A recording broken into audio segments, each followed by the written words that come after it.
Welcome to World Chef's podcast. I'm your host, Ragnar Fredriksson, and you're listening to World on a Plate.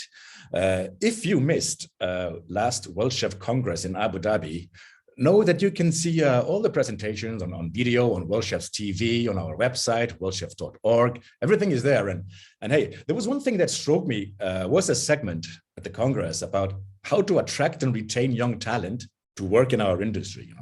One thing that was brought up is that young people, they're not just looking for a job, they're looking for a purpose, And so I think what is the purpose of a restaurant? What is the purpose of a school canteen or any canteen or any food service operation? How do you create purpose for your customers, for your employees and society as a whole, like a holistic view of a restaurant, So, is this like a utopia or perhaps not?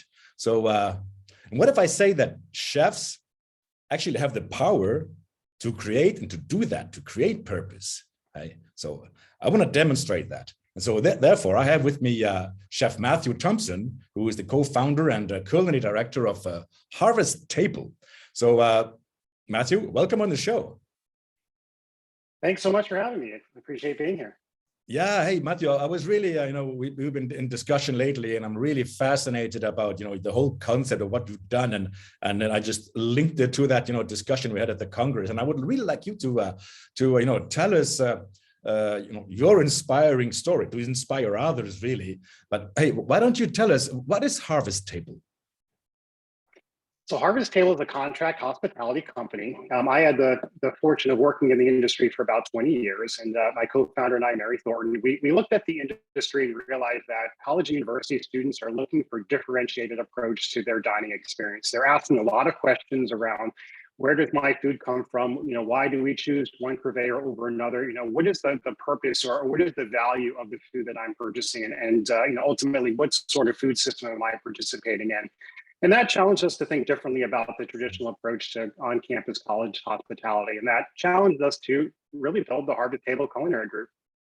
And when we first got started, we started with two things in mind. First, we were going to revolutionize and evolve the way that we procure our ingredients, working with small family farmers, thinking differently about the food system, really reaching into the producer and farmer level to be able to find the best ingredients within our local communities and celebrate those on the menu every single day.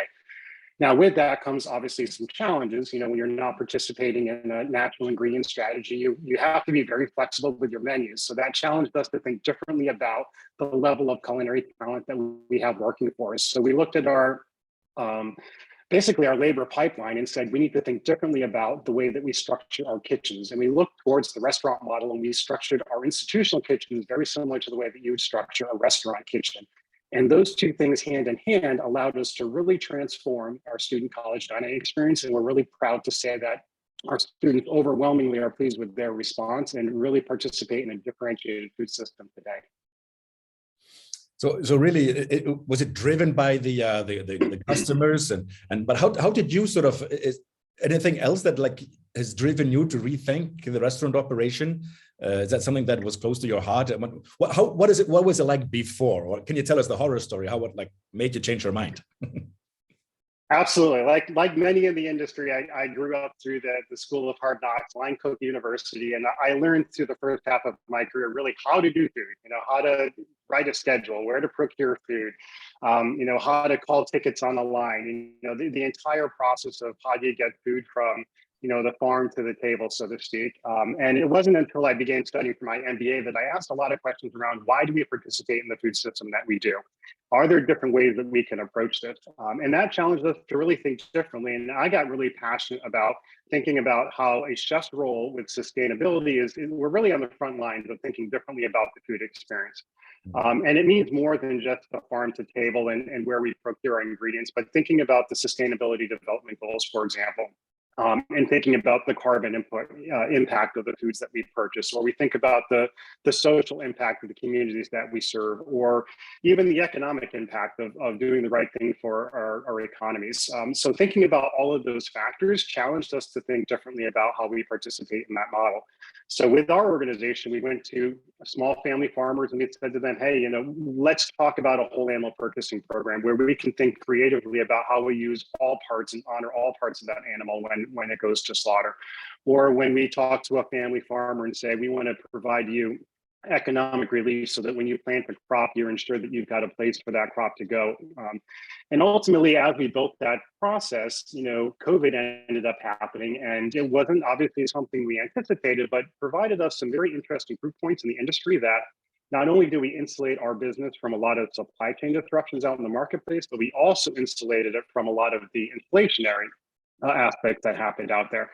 So at the time, we were challenged with a very interesting prospect where our students, for the most part, were de-densified on campus, and college students were sent to remote, studies and those sorts of things. Yeah, we still had this, supply chain of food that was coming in. That provided us an opportunity to look differently at food insecurity and how we can give back to our community and make that food still available within the communities that we serve, because it was essentially committed to. So from that perspective, we got extremely passionate about how we support our local economies and think differently about, the food system that we participate in. And as culinarians, we found it to be an extremely challenging opportunity.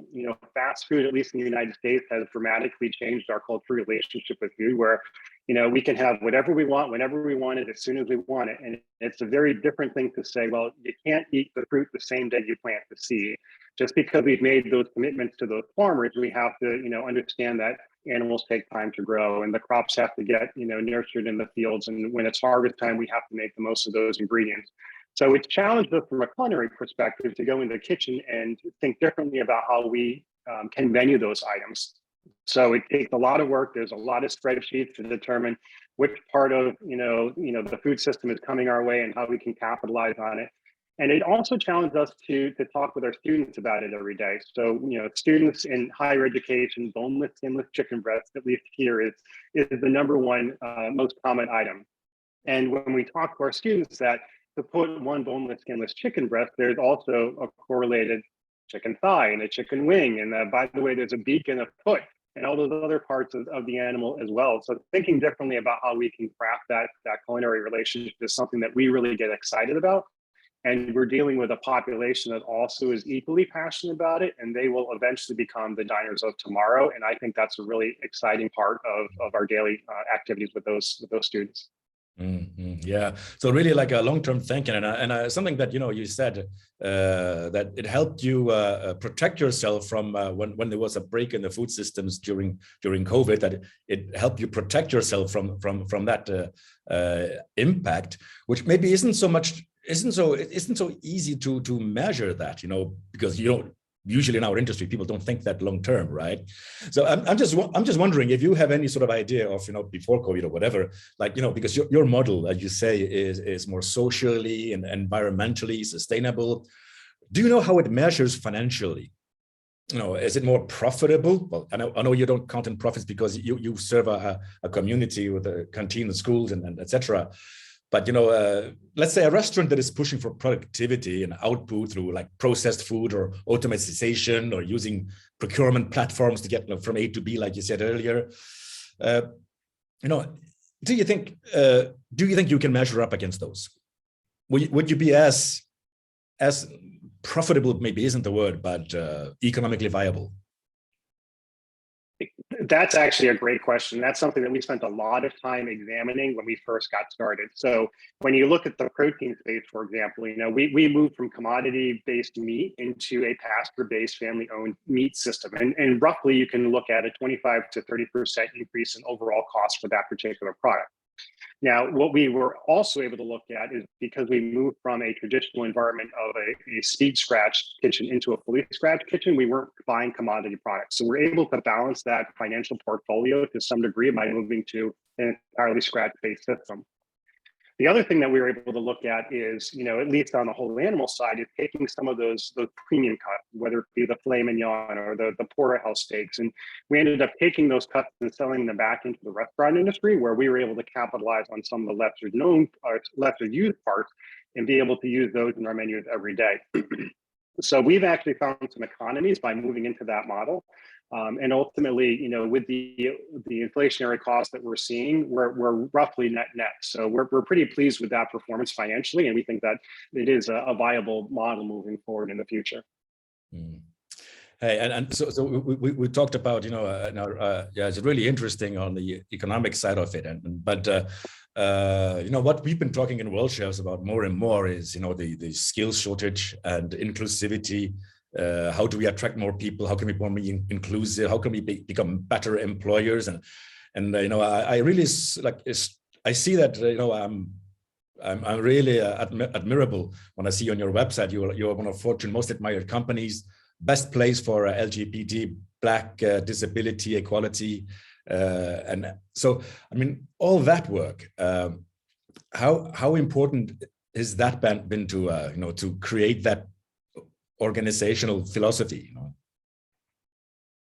That's extremely important. I actually talked at length about one of the differentiators between our organization and perhaps some others is our culture, right? And it's one thing to say that you're a purpose or a value-based organization, but unless you have the behavior to go along with that, then you're not really meeting that cultural expectation. So bringing in a diverse group of individuals really helps us to push that needle forward. We also think differently about our pathways. We have something that we say at Harvest Table, that it's more than just a job, it's a way of life. And we challenge our team to think creatively about what that means to them every single day, where it's not just a job, it's a career. And we're here to support those career pathways. So one of the programs that we've rolled out about a year and a half ago was actually a World Chefs program from Feed the Planet, the Sustainability Education for Culinary Professionals. And albeit, it was designed as a program primarily for education, we saw that as a vehicle for actually training our team members to understand not just why we've made the commitments around sustainability, but what is truly the impact of those programs. So, it turns out to roughly be a 32-hour class or so by the time we get finished with the whole thing. And we break it up. We do some in person and some virtually, but we felt it was truly important to do the double click or the detailed view on why we believe in the values that we believe in and how we can act on those every single day. And I'll tell you that every single participant through that program has left that with eyes wide open, having no idea about these things before we got started, and then truly being passionate about those when we leave. So that's just one example of how we've really built into our culture this idea of evolution and career development, and we believe that that's part of the secret sauce to keeping the team engaged and retained. Yeah, and I noticed on your website you have a director of culinary enablement. What is that? What is that role?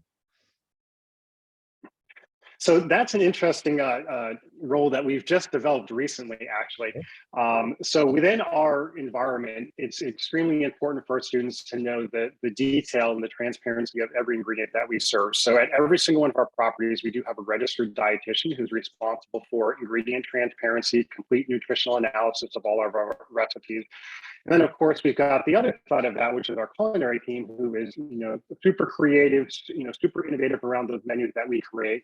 Our culinary enablement role sits between those two roles, and they help connect the creativity and what's happening in the kitchen with the values in the transparency that happens on the back end, so that we can be fully transparent. So they help us really in the systems and standards approach to all of our recipes and menu platforming. So it's really kind of an interesting role that spans those two dynamics of our food space.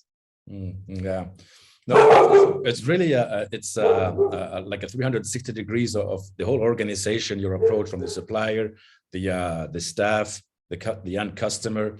I mean, did you ever think like why doesn't everybody operate this way? In your opinion, what are the barriers or disablers in our industry that especially in food service that that are leading us to be looking for productivity and profits above all else, but we're not investing in our people or thinking long term? In your opinion, in your humble opinion. That's a great question. So we have this tagline that we like to say for our clients that says we make local easy. And some of our chefs kind of tongue in cheek are like, are you kidding me? Local is not easy. Local is the hardest thing you could possibly do. And they're 100% right. It's much easier to open up your online catalog and just order the box of whatever that, can come from any supplier. It's a whole different thing to sit down with a farmer and say, we want to make a financial commitment and we want this product to come in. And it's a whole other thing to say to your culinary team that you don't really know what's coming in on the truck today, but it's going to be the ingredients that you're serving this week. So from that perspective, it's not an easy task, but we believe it's it's worthwhile, it's fulfilling, it's what our customers and our students are looking for on a daily basis, and we believe it's the right thing for our community. So, we are actively trying to put up systems and processes to make that that more amenable and more accessible to the larger portfolio of businesses out there. But we believe that it's the future of where our food system is heading. Yeah, yeah.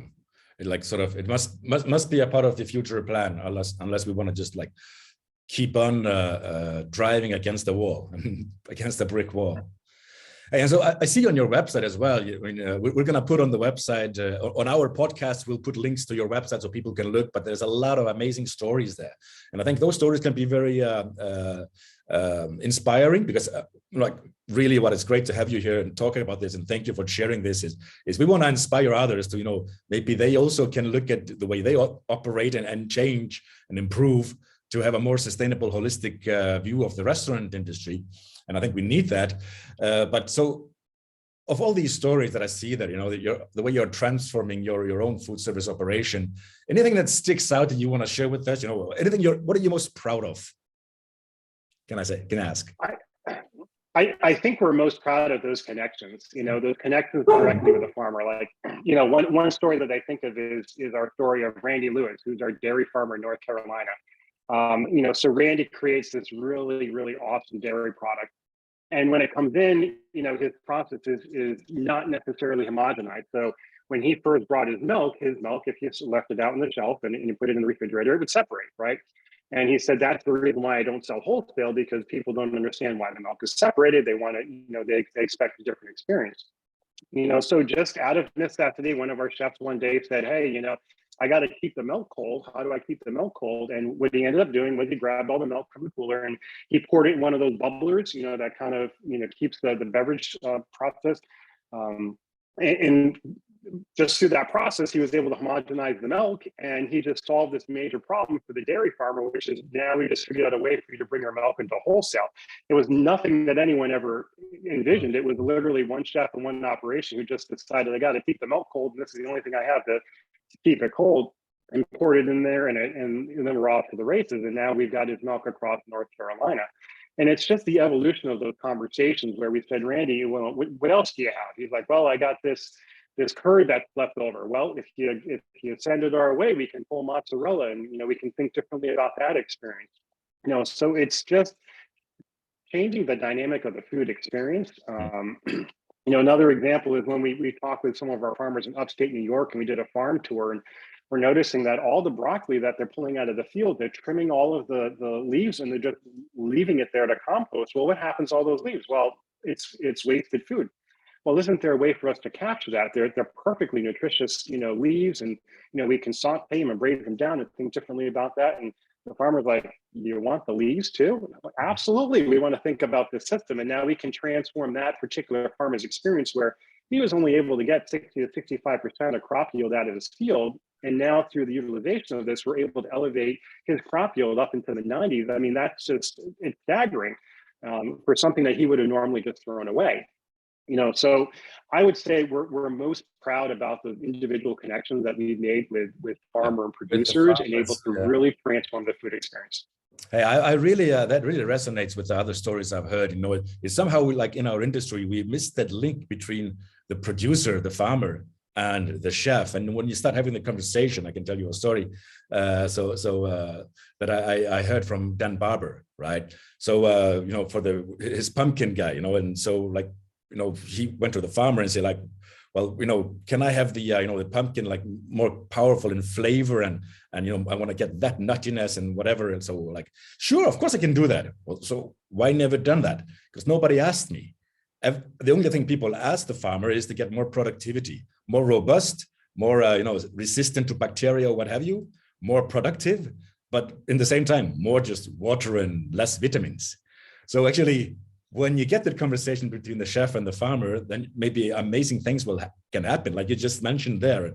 And isn't that a great story you said that? And I think it can inspire anybody to go out and know your suppliers, know your farmer, know what he's doing, and ask him questions, inspire him to be better. Isn't that a great approach? Yeah. Absolutely. Yeah. Another conversation we had last week was around tomatoes, where, a lot of the tomatoes that are planted in our area are vine tomatoes, and there's just a lot of moisture there. So, we think about, college university dining, for example, the harvest happens over the course of the time when the students are out of school. So how can we take all of that local produce and have it available when our students are there?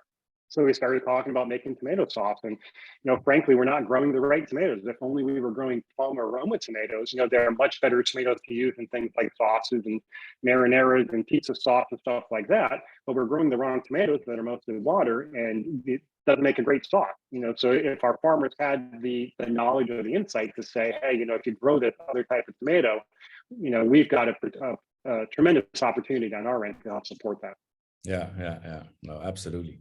Hey, back to my beginning comments. Part of the Congress, we are really worried about young people not finding purpose and a will to work in industry, because I guess our industry has failed in management and in investing in people and talent, and so I just, if you go to your website, I see there is on the first page there is a lady who must be like, I don't know how, 60, she's probably at retirement age.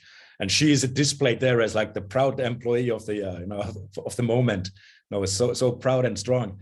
I mean, how did you experience any lack of workforce, or are people like I know you're one of the companies that people want to work for. Do you see that, like you are being demanded, requested? You're getting CVs while others are just losing staff? We've been tremendously fortunate in that we haven't had the level of staffing issues that the rest of the industry has. We've been tremendously fortunate. And I have to attribute a lot of that to, number one, our culture that we spoke about earlier, but also in the way that we support those folks. And we've got a number of programs, the apprenticeship training program, for example, which is a way for us to think differently about just punching in for a job every day and really developing a career that you can find yourself moving along during your pathways. We've got a number of management programs as well, whether it's any of the certification programs or any of the support programs. We've got a couple of partnerships with some online cooking schools that, can act as a career development platform. I'm not sure that I can reference exactly the picture you're talking to, but I can think back to Miss Mina, who is one of our associates at Elon, and she went through one of our programs called gastronomy, and she's of South Asian descent, and she literally took us through her cuisine, and she was celebrated on campus. She did a restaurant takeover where we only featured dishes that were native to her part of the country. We celebrated her at a farm table dinner where we brought together some students who were able to taste her food and ask her questions. It was this great opportunity for us to think differently about the way that we can deliver our food model, and she's the face of that cuisine now because she helped develop it. So even through the course of our normal business, we don't necessarily have a research and development kitchen. All of that work that happens around programming happens at the associate site. So if there's someone who is an expert or someone who's grown up in Latin American descent and they want to bring us their pupusa recipe, they bring their recipes and we create those. And again, through our culinary enablement, we capture all that data so that we can replicate that. And Miss Mina, who's South Asian, and she brings a lot of those flavors and those ingredients to our flavors every day. That's the way that we can celebrate and keep our teams together, and that's really what gets us excited every day to work with not only them but also serve our students to get excited about it as well. Yeah. And I think with that in place, I think I've seen a quote from you on your website. It's only happy customers. 100% retention, and you work a lot with the customers as well to get feedback, and do you interact with them to explain why and what you're doing, and you get feedback from them? Absolutely. That's extremely important to us. One of the areas that we do that I'm most excited about is what we call our farm table dinners. And it's literally, we gather a group of anywhere between 15 and 20 students, and it's literally a farm table, either out in the field or on the farm or out there. We're celebrating great food. We can bring our farmer partners, we can bring our producers there. We can celebrate seasonal produce. At a number of our locations, we actually have on-site growing gardens, whether it's lettuces and microgreens and herbs and those sorts of things, or some of our locations actually have greenhouses and some other, on campus growing where we can celebrate what's coming out of the field right there on campus. So that's, number one is our opportunity to engage students at that level and explain to them why we've made these choices and what sort of food system they're participating in and how they can do more within their local community. And that gets them extremely excited. It also provides us that closed loop feedback where we can hear from them, what they're looking for in their dining program. And of course, we have less formal ways that we do that as well. So napkin talk is one of the ways that we do that. So if you're sitting at a table enjoying a meal with your friends and you just pull up a napkin and you scribble on it with a pen saying, hey, I really love whatever the dish was today, or tomorrow I'd like to really enjoy whatever it was. And you post it up on our board and our chefs get that feedback and respond in real time. So it's really helps us to drive community and allows our students to feel like they've got real-time feedback into what they're being served on campus every day. Yeah, hey, isn't it? I really love what I'm hearing, and that is really noble. Like you talk about communities and actually bringing your customers into the food system. Meet with the farmers, meet with the whole value chain from the farmer to the customer. Is sort of they become a part of the whole development. And I sometimes think back, we noticed that during COVID, we had no restaurants. We lost this bit of the glue of society, because where do people meet? What keeps people together is when they come together around a meal. And so enabling that, it's truly an honorable thing. Absolutely. I couldn't agree more. And the way that I think about it and the way that I describe it to students all the time is I really think about our campus dining programs as being three legs of a stool. We as the Harvest Table come to the team with, experience, with professionalism, with our culinary abilities. But that's only 1/3 of the puzzle. It has to be our client community that say, we believe in this value-based system so intently that we need to partner with people that have this level of experience, and we have to have a values match. And then lastly, it's our students. Our students vote every day, 3 times a day, with the food choices that they make, and they help us participate in the program. So, it can't be one of the three of us, with a priority. It has to be all of us together. And that ultimately is what helps us to deliver that program. Yeah. Really wonderful. So Matthew, I really appreciate you coming and sharing that, and I hope we've been able to give some ideas and inspiration to our global chefs community in 110 countries, and I think in most part of the world we're having the same challenges, and I really think that what you're telling us can resonate, with a lot of our members. So really, I want to thank you for that, and maybe I don't know if you have any last words you wanna put out there. But did I? Well, my last words, I think, will be words of hope, and that, despite the challenges that we've had with COVID, I had one very interesting conversation with a farmer. In fact, he's our own personal farmer. So our family participates in the CSA, Community Supported Agriculture, every year. And as we went to talk with our farmer this year, he said, I can't provide the same shares that I did last year. The level of demand has gone through the roof. I think our culture, our society is changing, where they're getting more connected to the food system and they're understanding where their food's coming from. So just a small example from, my own community, my own town, where our farmers are saying people are understanding the difference in this food system and are participating in food in ways that they haven't in a very long time. So I look at that as being incredibly positive, and I look forward to the future that's coming, and getting out there and serving our customers every day. So I appreciate being here. Thanks so much for your time. Thank you so much, Matthew. It's been a great pleasure. So again, we'll be hearing from you hopefully more. There's a lot to share. So I want to thank you again. Thank you. Thanks so much. And thank you for listening to World Chef Podcast. I'm your host, Ragnar Fredriksson. You're listening to World on a Plate. And if you like the show, don't hesitate to subscribe, give us a rating. And don't forget to sign up to your worldchefs.org account. And you have access to a lot of resources, our podcast, our webcasts, our webinars. Sustainability education that Matthew mentioned earlier is now available online. So there's a lot of things happening that, we want to move industry forward. And I really appreciate you for tuning in, and I hope to see you next week. So I want to just say to everyone, stay safe, stay healthy, and see you next time. Take care, Matthew. Thanks so much. Have a good day. Cheers.